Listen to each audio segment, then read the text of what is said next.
Hello my friends, welcome to my channel, Lindy's Magpie Reads.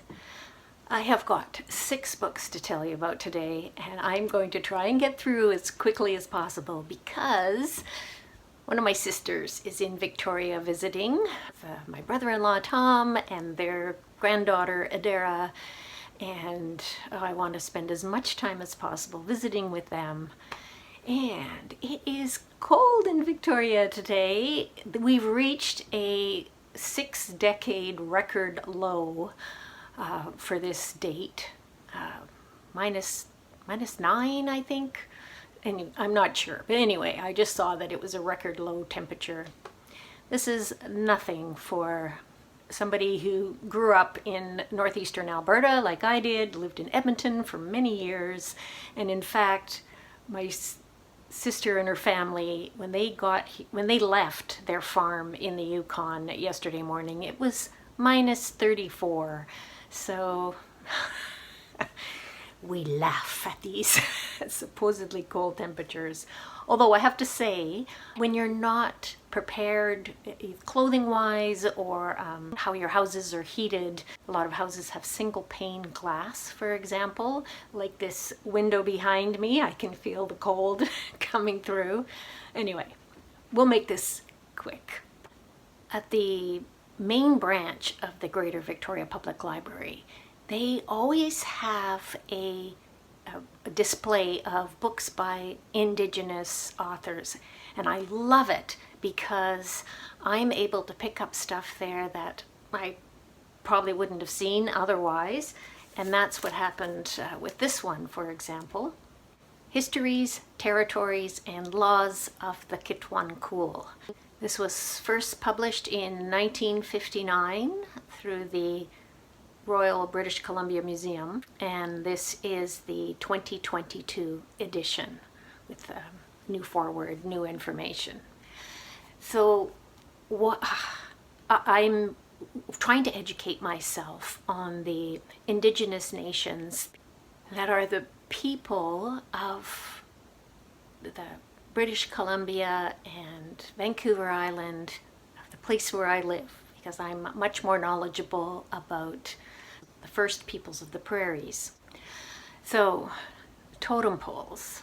I knew that there were stories in totem poles, but I did not know until I read this that those stories are genealogies and records of geographies and traditional territories, and they have been used and still are being used in negotiations with the Canadian government on land rights and resource rights and so on.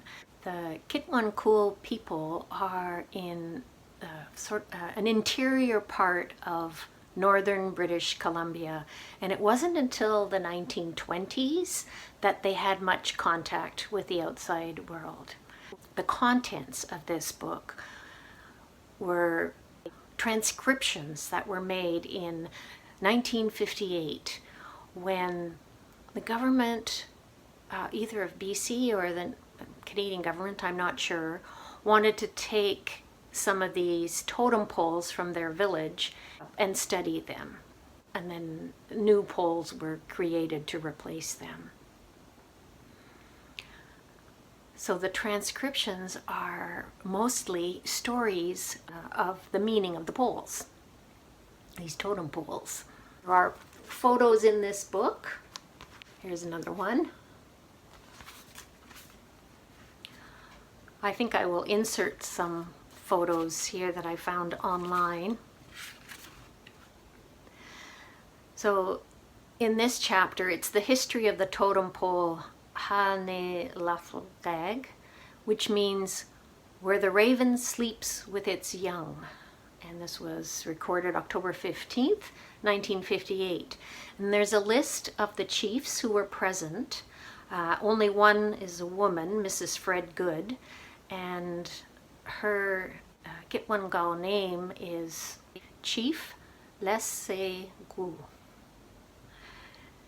And it's explained that she was the only one with the power to discuss the history of this pole, and she signed over this right to the male members present. Chief Gamgatmenmuk said he was honored to be given the opportunity of telling the history of this great pole. And one of the things that he says is he explains about the great eagle at the base of the pole, and the reason why, if the pole was going to be carved again, they would not include this great eagle. So many interesting things.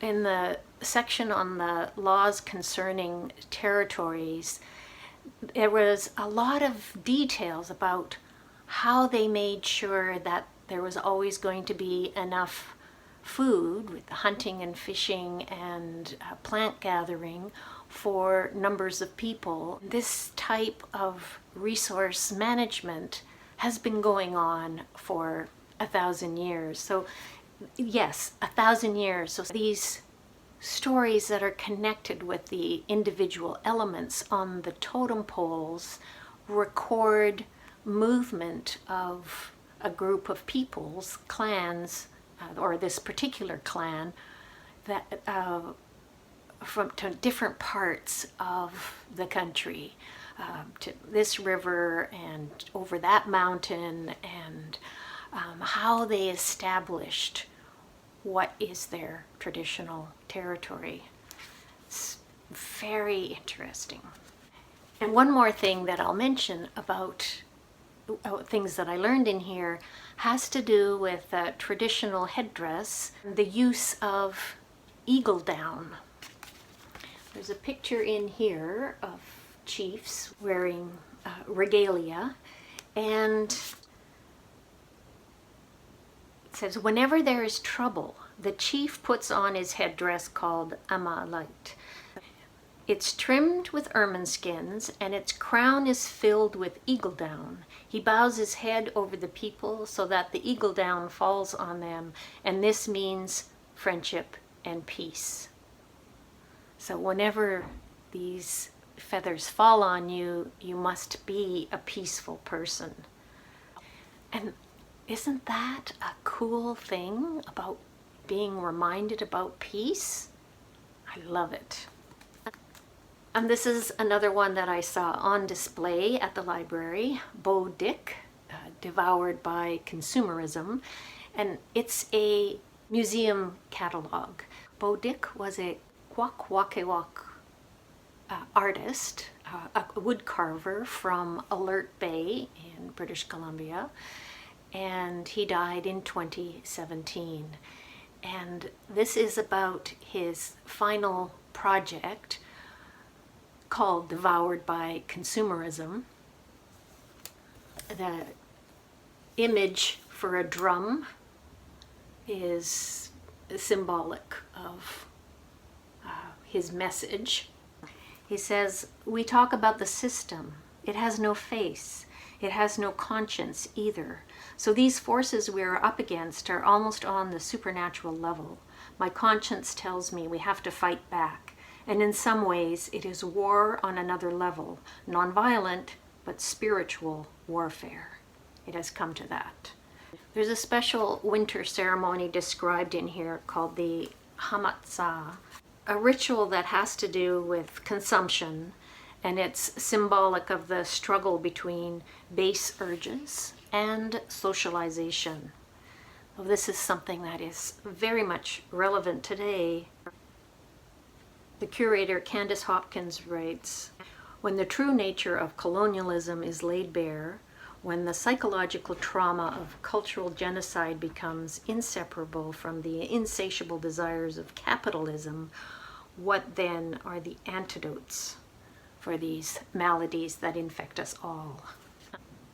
But one of the things that Beau Dick was doing was short-circuiting the commodification of Northwest Coast ceremonial objects, and he was preventing them from becoming fetishes in the service of capital. Instead of having these items being sold and going to collectors, he burned them in potlatch ceremonies, and he said that that is a way to maintain their power. These types of ritual objects were only intended to be used 4 or 5 times, and after that they would be destroyed and remade. That regeneration is where their power comes from. Yes, a whole different kind of idea about art when there are religious or cultural belief connections to works of art. It was another eye-opening book for me. Now, both of these books had talked about family in a way that really struck me when I read something else I'm going to tell you about in a minute. One was this line in Histories and Territories and Laws of the Kitwancool. A chief holds the power over each household, and a household is not just one family, but may include as many as 30 families. And the definition of family comes up in Beau Dick as well. Some of you might know that I've been reading one poet a day in this collection of Native Nations poetry. When the light of the world was subdued, our songs came through. I'm currently in a section that is about West Coast poets, and this one is by Dian, who's Tanana Athabaskan. This is a nation that is in kind of east central Alaska. The housing poem. Minnie had a house which had trees in the yard and lots of flowers. She especially liked the kitchen because it had a large old cast iron stove, and that, the landlord said, was the reason the house was so cheap. Pretty soon, Minnie's brother Rupert came along and his wife Ona, and they set up housekeeping in the living room on the fold-out couch, so the house warmed and rocked and sang because Minnie and Rupert laughed a lot. Pretty soon their mom Elsie came to live with them too, because she liked being with the laughing young people, and she knew how the stove worked the best. Minnie gave up her bed and slept on a cot. Well, pretty soon, Dar and Char, their cousins, came to town looking for work. They were twins, the pride of Elsie's sister Jo, and boy, could those girls sing. They pitched a tent under the cedar patch in the yard and could be heard singing around the house, mixtures of old Indian tunes and country western. When it was winter, Elsie worried about her mother Sarah, who was still living by herself in Moose Glen back home. Elsie went in the car with Dar and Char and Minnie and Rupert and got her. They all missed her anyway and her funny stories. She didn't have any teeth, so she dipped all chewable items in grease, which is how they're tasty, she said. She sat in a chair in front of the stove, usually, or would cook up a big pot of something for the others. By and by, Rupert and Ona had a baby who they named Lester, or nicknamed Bumper, and they were glad that Elsie and Sarah were there to help.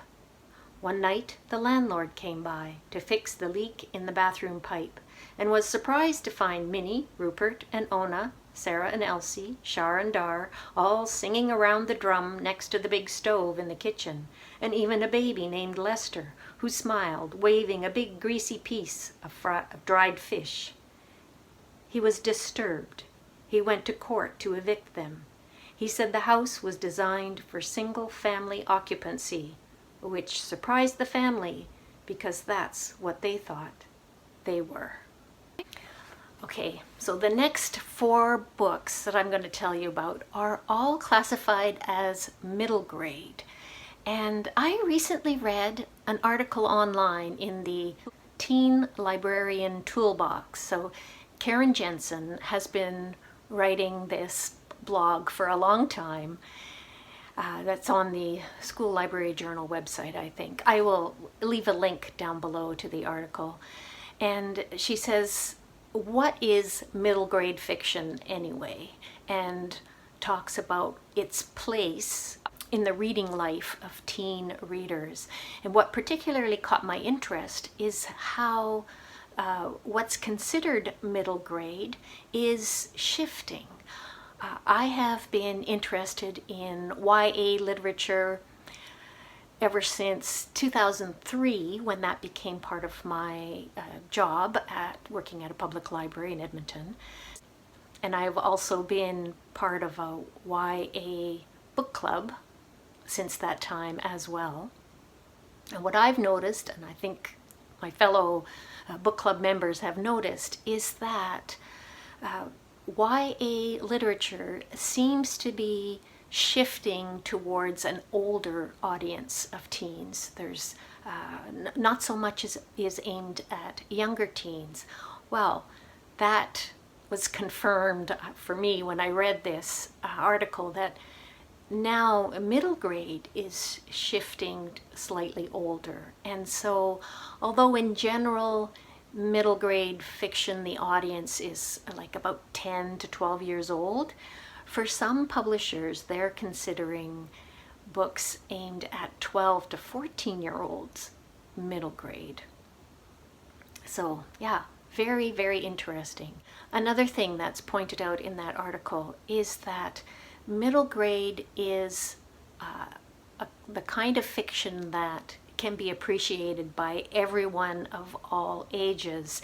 It tends to focus on friendships and family, and there are more adults who appreciate middle grade fiction than YA fiction. And I hadn't realized that.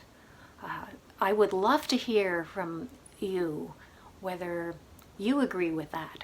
Have you found that you enjoy middle grade more than YA? Yeah, interesting. So, like I said, I'm going to link that down below. And these next 4 books are all middle grade. Starting with this graphic novel, Ghost Book by Remy Lai.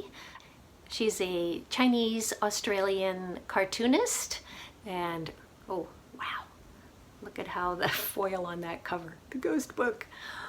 This is a story set in the month of the Hungry Ghosts. So 7 months after New Year, the Lunar New Year, is the month of the Hungry Ghosts.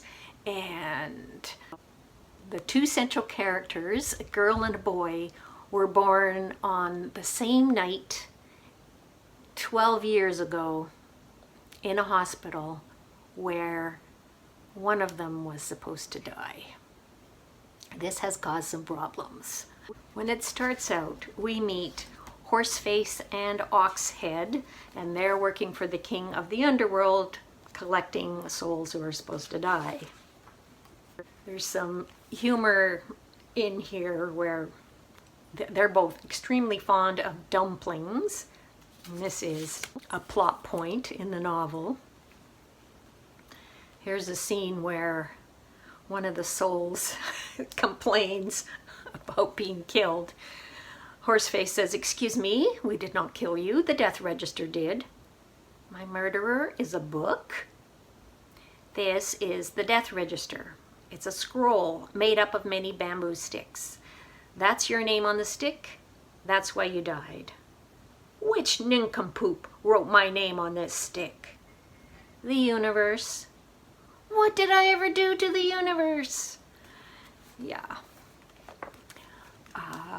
It's not only a fun adventure, but as I thought about this book afterwards, I realized that there's quite a philosophical or existential look at living, dying, our connections to people living and dead. And it's all done in this really a lighthearted way with serious undertones. And a girl who's very clever about how to outwit some pretty strict rules. Next up is an audiobook, Goodnight Mister Tom by Michelle Magorian. And I picked it up because Gemma of Gem of Books had it on her best books of 2023.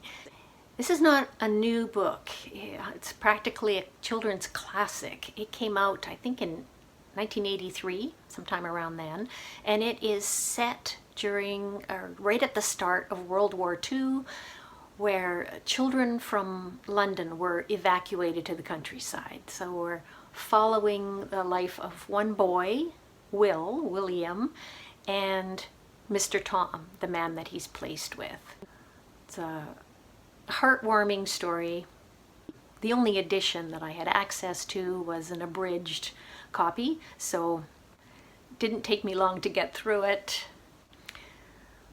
It's a great story. Very glad to have listened to this one. Next up is The Probability of Everything by Sarah Everett, who's a African-Canadian, currently lives in Edmonton. And it's a story of 11-year-old Kemi and the prospect of the end of the world. There's an asteroid that's heading straight for the planet Earth, and she's the kind of girl who feels better knowing what's going to happen and knowing the science of things. So she knows that the probability is that they're all going to die. But she also knows that the law of conservation of energy says matter can change from one form to another, but it can never be created or destroyed. And this means the end of anything, even the world, even us, is just a change. Kind of like water turning to ice or rearranging furniture. We just become something different. Therefore, we don't have to be afraid.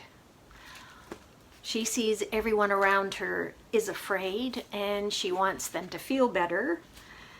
So this is a book about her efforts to help everyone around her and also help herself. And what's going on over a course of 4 days is somewhat of a surprise. This book won the Governor General's Award in 2023 for Young People's Literature. It was on Publishers Weekly's Best Books of 2023, and I think School Library Journal had it on their best list as well, and it's quite fantastic. So if you're thinking about trying middle grade, definitely give this one a shot. Or this one. This was my favorite book of all the ones I've told you about so far. Children of the Stone City by Beverley and Naidoo. And this is one of those that some reviewers, I think in Kirkus Reviews, they had this listed as suitable for ages 10 to 14. So the upper end of middle grade or the lower end of YA. And if you're not familiar with Beverley Naidoo, she's a South African author. Her first book was called Journey to Joburg, and it came out in the mid-1980s, I think. It was banned in South Africa until after Nelson Mandela was released. I think 1991 was when you could finally get it in South Africa. And Naidoo was writing in exile in Britain. A number of books since then. It's been more than 35 years since that first one came out. But she has always been interested in injustice. And I want to read to you from the author's note at the back. She was given the opportunity through the British Council to meet with young Palestinian readers. And she says the philosophical nature of their questions struck deep chords. For example, they asked, is justice sleeping or is it a dream? If justice is sleeping, who will wake justice up? And she says that this book is her fictional response to those questions. The ancient stone city of my story's setting is unnamed, and its people are simply identified as permitted and nons. The two categories can be found in societies around the world. I hope readers may be stirred to think about the consequences for all children in societies powerfully divided into permitted and nons. So as I was reading about these two children, one's 12, one's 10, and they are nons, living in a city that very much seemed like it could be a city in Israel. My heart went out to them, the fears, the tragic realities of living in a place where their mother, for example, every year had to reapply to have a permit to live within the city because she was born on the other side of the wall. They have neighbors who've had their house taken over by permitteds. Just so many injustices, including children being put in jail for crimes that they did not commit. Whoa, yeah. This story had made a deep impression on me, and my YA book club is going to be discussing it next week, I think, and I look forward to hearing what they have to say.